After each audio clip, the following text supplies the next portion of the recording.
Hello guys, कसे आहात सगळे? तर गाईज, आज माझा व्हिडिओ खूप दिवसातून येतो माहिती आहे मला.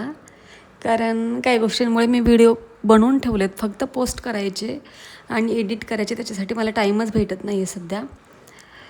तर ठीक आहे, आतापासून माझे व्हिडिओ रेग्युलर पोस्ट होतील. तर आज आहे लक्ष्मीपूजन आणि लक्ष्मीपूजनच्या तुम्हाला सगळ्यांना मनापासून खूप खूप खूप शुभेच्छा. तर आज लक्ष्मीपूजनसाठी मी इथे नैवेद्य बनवत होते. तर त्याच्यासाठी खीर, पुरी, भजे, वरण भात वगैरे असंच बनवणार होते. तर त्याचीच इथे तयारी चालू होती.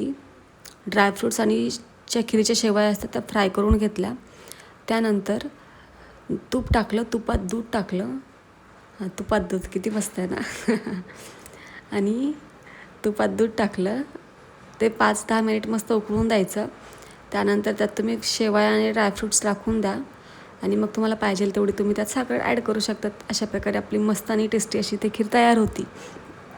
त्यानंतर मी खीर बनवत होते. बाहेर एवढा पाऊस चालू झाला ना गाईज, खरं सांगते, जसं काही हिवाळा चालू आहे की पावसाळा चालू आहे तेच समजत नाही आहे. दिवाळीच्या पिरियडमध्ये कसं थंडी चालू होते आणि इथे पाऊस पडतो आहे. आणि पावसामुळे लाईट पण गेलेली ऐन टायमिंगवर. इथे रात्री 6-7 वाजले होते, लाईट पण गेली. पूजा करायची, स्वयंपाक वगैरे सगळं. पण मग कसं तरी मी स्वयंपाक करून घेतला आणि स्वयंपाक झाला, भजे वगैरे बनवून घेतले. त्यानंतर मी ते लक्ष्मीपूजनची तयारी करत होते. कारण लाईट येईपर्यंत, लाईट आलेली पण, मग लक्ष्मीपूजनची तयारी करून घेतली. मी पण छान अशी रेडी झाले होते, पूजा केली. त्यानंतर थोडेफार फटाके फोडले, सुरसुऱ्या वगैरे मला आवडतात त्या. आणि बाहेर आकाशामध्ये एवढे रंगीबिरंगी असे स्टार नुसते लोक फोडत होते ना, खूप बघायलाच खूप जास्त वाटत होतं.